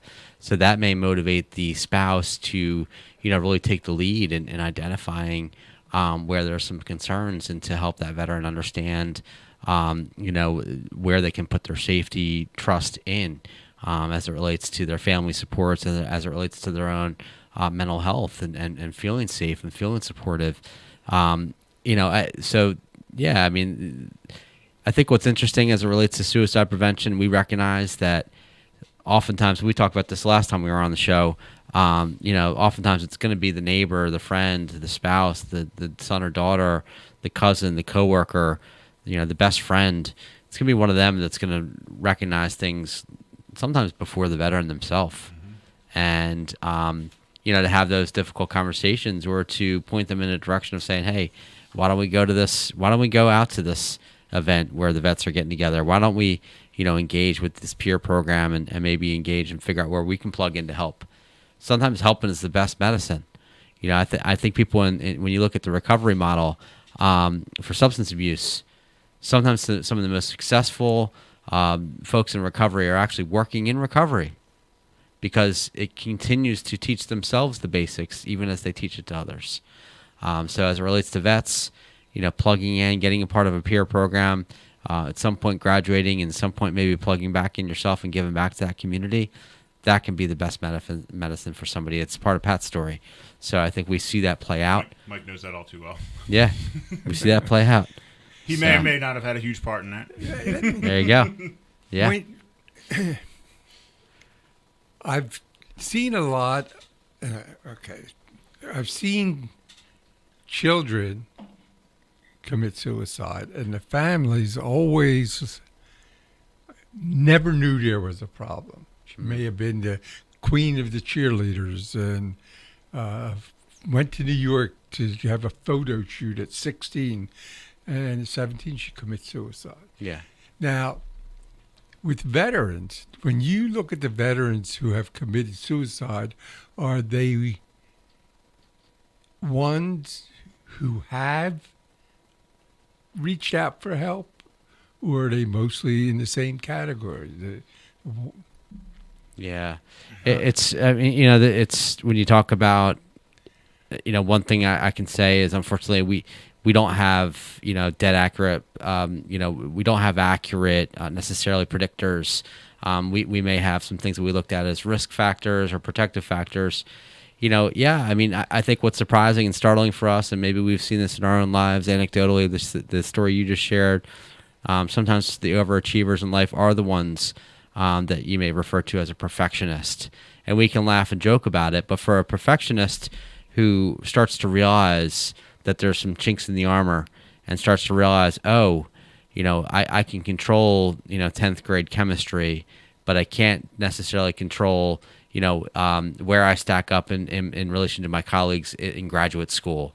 Now that I'm among other elite academics, oh gosh, I'm not the smartest one in the classroom anymore. Sometimes those things can just be too much for someone to handle.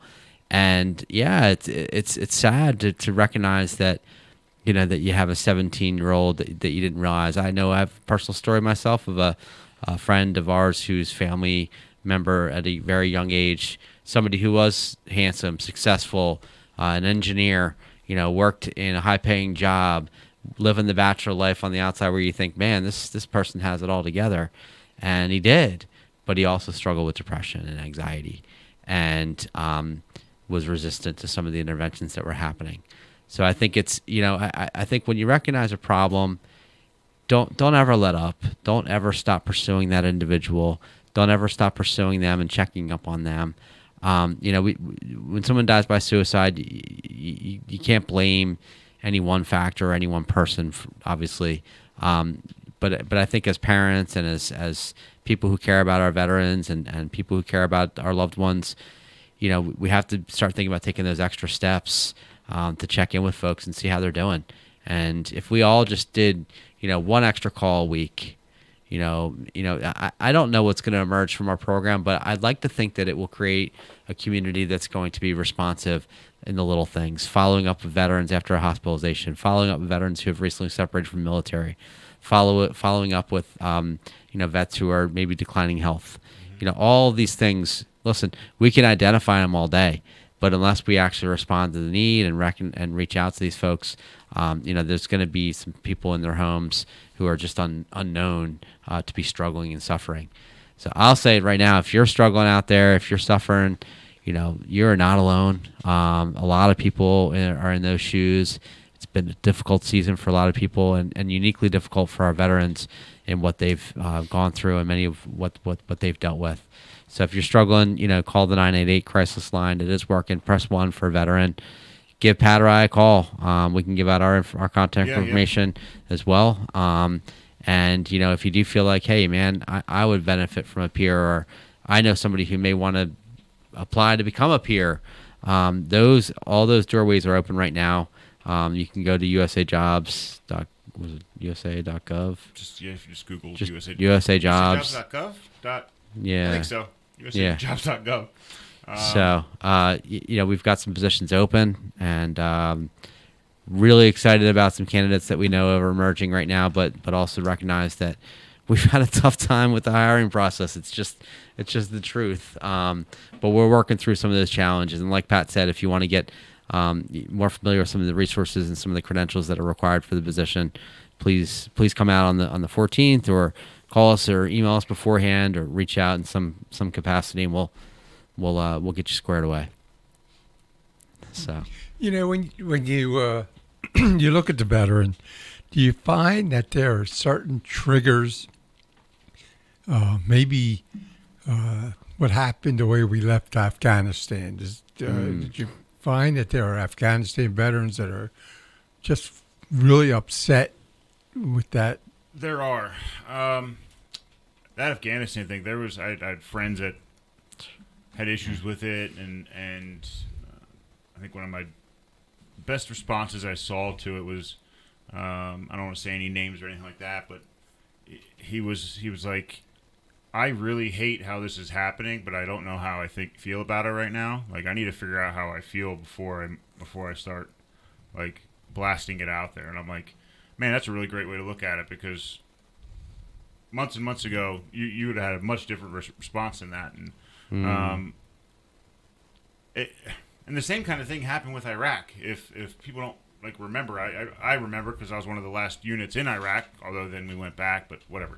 That's a whole other thing. But we just left our stuff there and drove out one day. The drawdown was a little bit better, I feel, than Afghanistan being the way it happened. But unfortunately, radicalism in religion or in that part of the world, we'll say, I don't want to say anything disparaging about any race, religion, or anything, but it happens a lot over there. And obviously, if two wars that went on for 20 plus years can't stop it, probably not going to stop it. I mean, we've been fighting over Mesopotamia since the beginning of time.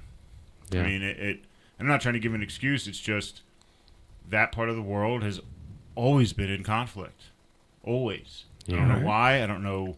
Well, Well, I kind of know why. Matt and But I could give a good answer. Yeah, I mean, why there's that is a- over there in the Middle East. It's been you know. fought over for centuries. You're for right. centuries. Well, Yeah. but and I think you brought up a great point. It's funny that you mentioned about the Afghanistan withdrawal, because I was just thinking about that for some reason right before you said it. Yeah, I definitely remember last August, just over a year ago now. I was thinking, we were working with some other partners who do a group chat, and it was certainly a big topic of discussion on there. There were some folks who were, not to use the word, if you want to say triggered or really impacted by the events that took place. It comes into it touches on some really interesting areas, and there's a lot of overlap to things like moral injury, for example, where your moral compass is developed prior to entering into the military service, and it's like a moral injury to feel as though your leadership has not fulfilled or not done what their end of the bargain may have been, and it injures you on some level, right? If a father goes out today and the father and son, and the son gets hurt, it's like the dad may feel guilty because it was his job to protect his son. And in the same token, the soldier may feel guilty about things that transpired that were outside of their decision capacity or outside of their ability to respond to. Think about the night and day difference between the different sides of the fence in Afghanistan as that was unfolding. What did they witness? What was happening on the other side of that fence? Total chaos. There was a lot of things going on, and this isn't a political statement. This is just what our soldiers are faced with, and the reality is that there was an armed service member who's the front line, who's witnessing, whether it be atrocities or just difficult political, social situations playing out right before their eyes. You look at the World Cup that's happening right now for soccer in a country, like Qatar, and some of the challenges that you face as you say, well, on the one hand, we are trying to come together and play soccer as a unified front, but on the other hand, over 1,000 people died building these stadiums. And what about their families? So, as it relates to those moral conflicts, they're ever present for the soldiers, and those things don't leave you once you leave the military, right, Pat? I mean, that stuff sticks with you. No, it absolutely and when does. things like Afghanistan gets brought up in the news, if you were spending time in Afghanistan, especially when it's going to affect you. Yeah, especially when it's brought up in the news and the people reporting the news don't really have any idea what they're talking about. Right. I think for the vets, and I didn't want to seem like I was trivializing how they were feeling about this, because I understand that feeling. Like, right, I maybe spilled blood over there for you, the leadership, for this country, or my friend died over there for this country, and now you're just going to leave it like, yeah, doesn't matter. And that absolutely is a moral injury, and I can understand those feelings, and there was I mean, that's what causes that triggering. I mean. Is when those thoughts start coming in, but those thoughts also can come in even without things that happen with that happened with Afghanistan too. I remember in a group that I ran at the Northfield of Island, but I work with veterans from Vietnam, and just things like what was shared with me was.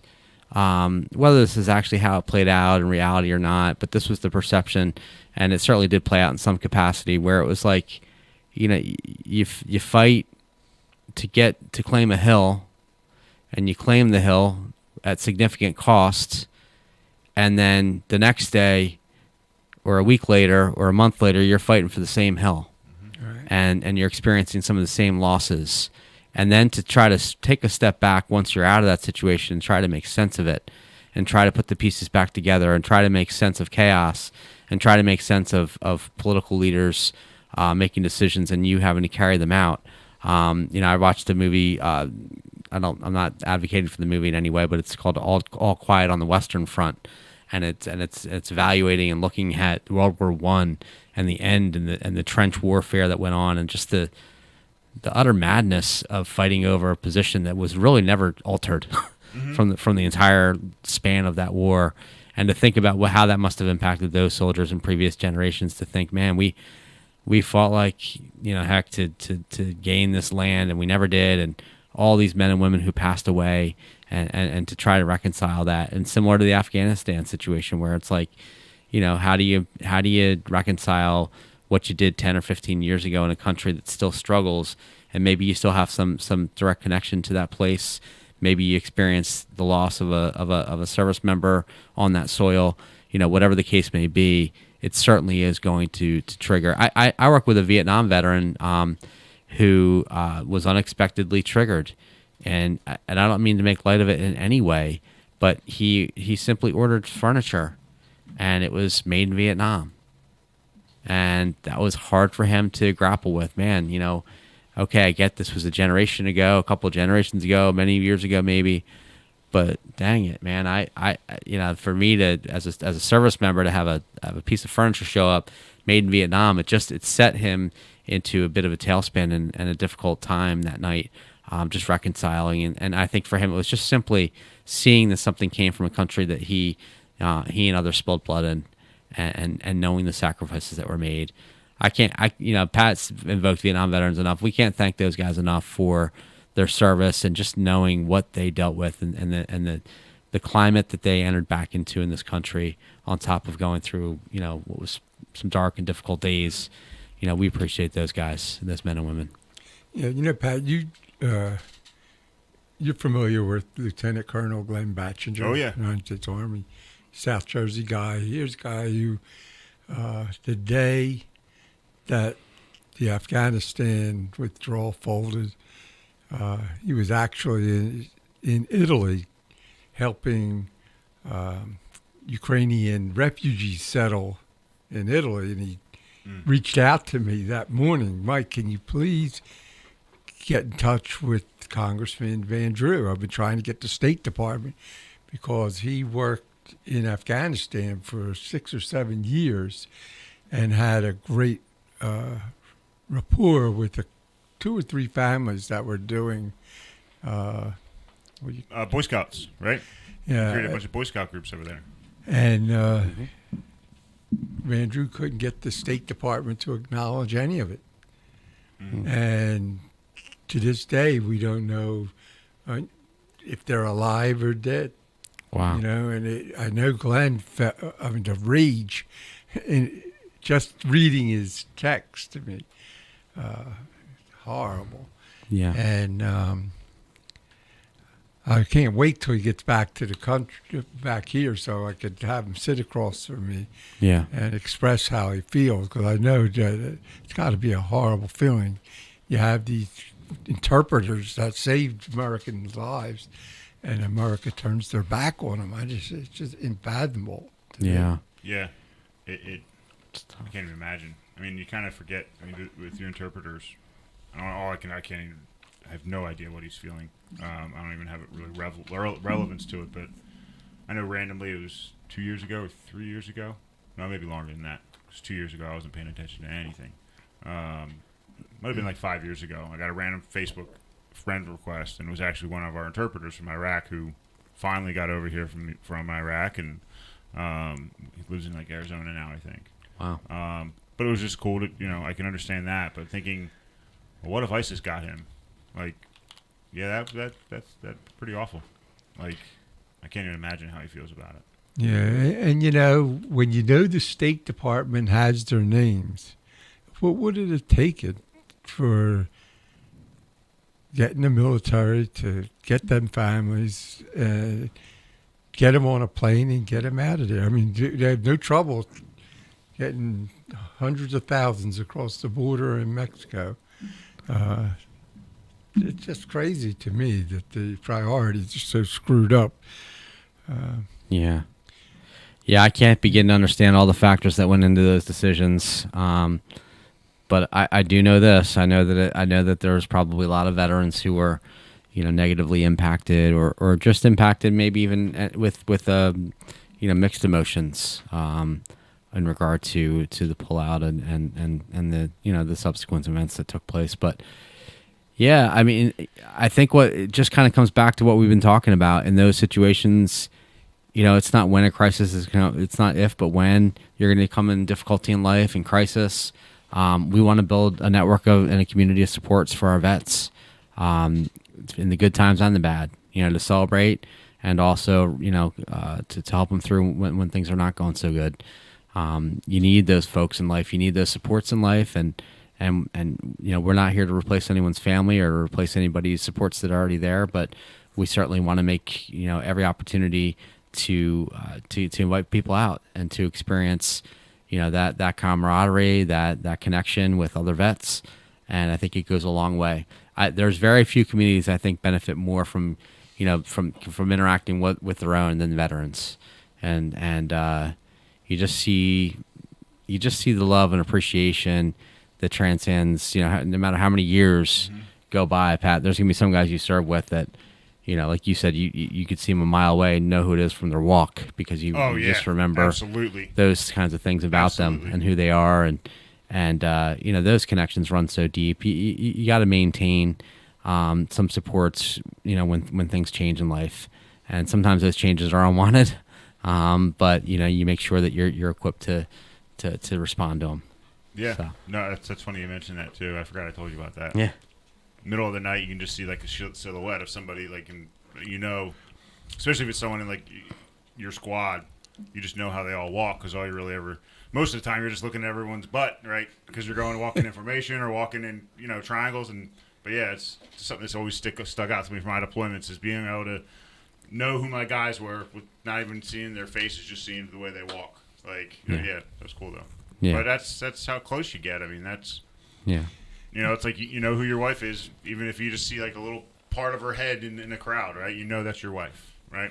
And I'll also say this too, Pat, and I know you back me up 100% on this.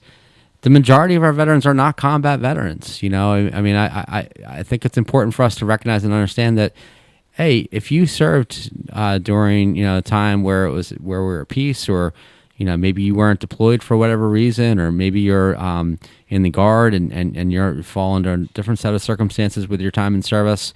We thank all veterans for their service, and we think it's that it's important for veterans, even the non-combat vets, to please come out and be a part of these things.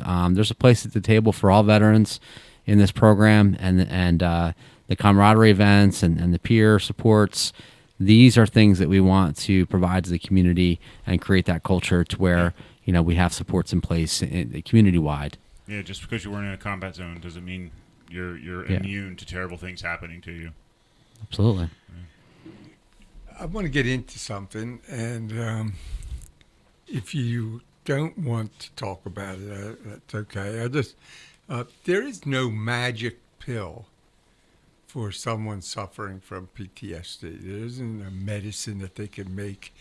There's all kinds of psychotropic drugs and things that we already know because of what happened at Walter Reed back in the beginning with the transition units, where they were just putting our men and women on drugs, and that didn't solve any of the problems. But there is an aspect that I think, we talked about this a little bit on the last show. My son Timmy is a pastor down in Middle Township, the Gathering Church, and we seem to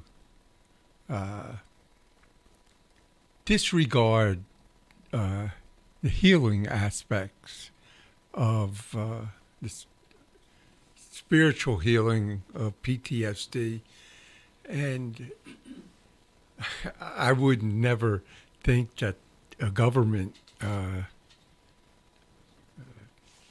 the VA would ever want to get involved in something like that. But I think that we've missed the boat by not providing that for our men and women that are suffering. I think it's an aspect that we have ignored for too long. Through the Vietnam War, Desert Storm, OIF, OEF, and things going on today. I mean, there's places in Africa where we're fighting people don't even know about. When, well, what can we do to utilize that force? Well, I think, I definitely think there's various different levels to this.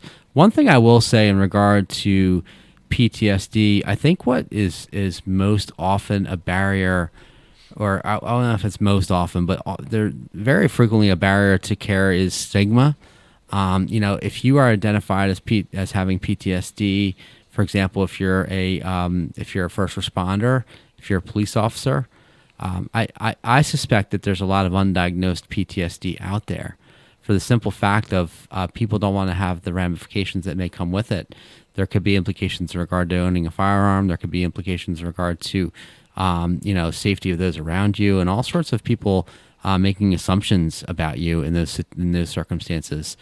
The reality is, from a clinical perspective, post-traumatic stress disorder criteria involves a situation where you may have thought your life was at risk, or someone around you, or you observed or witnessed a situation where someone around you was at a risk of losing their life.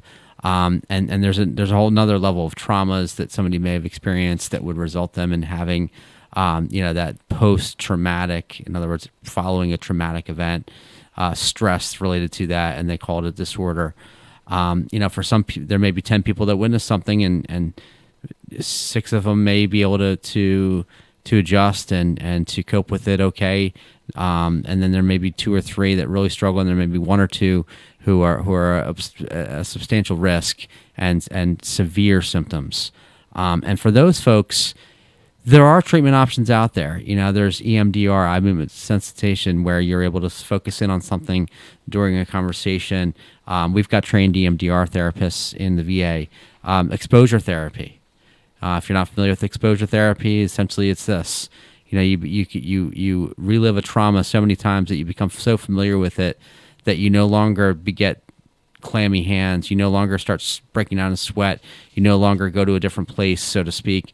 You're able to actually talk about it, and then therefore be able to think about it without re-experiencing that trauma and experiencing symptoms with it. I think what's hard, and Pat, I don't know if you want to speak this too. I think what's hard with the with the model of care that the VA is operating under is that sometimes guys feel like there's no motivation to get better, or that they'll be punished if they get better. So that idea of actually receiving care for depression or PTSD is an example. There's a thought that, gosh, if I'm service connected for this, and then I quote unquote get better, then I'm going to lose my benefits, and that's simply not generally the case for the majority of folks. I think we all have to have goals as it relates to our own mental health. And if our goal is to improve symptoms and to manage those symptoms, and you've not ever gotten any professional treatment, it's worth exploring. And then to your other point, addressing the spiritual self is important. I was, as a person who's a believer of a Christian, a lot of the guys that I met with and would do intakes with, many of them lost their faith, while serving in combat scenarios, or questioned their faith, or grappled and didn't feel like there was anybody they could really talk to about those issues upon their return, or simply just don't want to talk about it. But I think meeting those needs, identifying supports where they are, I would say, just to anybody out there who's struggling with trauma, whether it be a sexual trauma or whether it be a post-military trauma. We talk a lot about sexual trauma within the military as well. It's a bigger problem than I think people realize, and those effects can be devastating and catastrophic for somebody, and difficult to cope with. But there is treatments out there that are helpful. I can think of a handful of providers on one hand, just in our local community, that are excellent at what they do and have provided top-notch care to veterans and helping them to cope. No one can undo what's been done. You can't take away experiences. You can't take away someone's trauma, but you can help them cope with it. And I don't mean to minimize that in any way, because those things are difficult to deal with. I've talked to police officers who have had to fire their weapons before, and it's interesting. there's a wide range of response to that. For some they can move on, but for others, it is a difficult thing to cope with. And for others, even still, it may not really hit them, so to speak, until years later. But the treatment out there is evidence-based. It does work. I remember a psychiatrist said years ago, and I love this analogy, if you're taking medications, it may not be the be-all, end-all, but he used the analogy of putting your coat on in the winter. He said, if it's 12 degrees out, you put your coat on, and it's going to help you with not feeling freezing cold, but you're going to still feel cold. And his thing was, if you take medications for PTSD, it's like going out in the cold. You still feel that cold. You still may have the thoughts, but now you're being given some tools to work with, to address those symptoms as they come up. That's exactly what I was just thinking. Like, just because you learn to cope with your PTSD doesn't mean it magically went away. Right. I mean, you still have it. You're just better equipped to deal with it. Yeah. You can use the same analogy for Iraq and Afghanistan. Just because you went to Iraq and fought in a war doesn't mean the war's over. Yeah. Just means now we're getting more better stuff. It doesn't mean, doesn't mean your conflict has to end. It doesn't mean your life has to end because you're not there anymore. It's still going to happen whether you're here or not. So, finding those tools to cope with it are extremely important. And I just want to thank, Director Vince Kane for his part in helping us get this program started, because it is super exciting for Pat and I to be a part of this work. The VA has more than 2 decades of very detailed information around suicide and suicide prevention. And, we're using a lot of that knowledge and a lot of the backing from the national VA to take a look at how we can use peers to help prevent suicide. So it's a new thing. Listen, it's only in South Jersey. Atlantic and Cape May County is where we're operating. This is a brand new program, and it's a new model that we hope to see expanding really throughout the whole country. That's our goal. That's what we hope. So yeah. Well, we're winding down here. The 2 hours flew by. Yeah, I just wanted to To remind answer my whole religion question. our listening audience. Pat had mentioned earlier, this veteran peer suicide prevention team kickoff will be on December 14th, 4 to 6 p.m. at the Summers Point Firehouse number 1. That's right at Bethel and Veterans Drive, right there, right at the end of that street, close to the police department. There's a lot of parking in the area. And Legion Riders, hope you participate and help and support this. I think it's really an important thing for our veterans, our VSOs, to get involved in these things. They're on the first floor of everything that's happening in our area. I'll give the last word to you guys if you have anything you want to say to. No, it's always a pleasure. Always love getting a chance to come in here and see you, man. yeah, Thanks for having us. And if you're a vet and you need help, don't hesitate to reach out to the 988 crisis line, or if you're not in crisis but need some help, give me a call, 302-358-9736. Yeah, and you guys are welcome. Drop me a line. You guys have something going on. You want to bring someone in with you. If you want to sit here, Pat, and I'll just watch, fine. I talked to Jackie, and I would open up 1 week a month to let you guys. It's not a bad idea. Once we get going, maybe doing maybe get some peers in here. Yeah, that'd be cool. fun. Yeah. And also, I want to trying to make arrangements with Commander Bill Butler to bring him back once a month. Oh, man. He was on a couple weeks ago. It was a great show. There you go. Bill brings a lot to the table. Love Bill Butler. And as we say every week, if you love your freedom, thank a vet.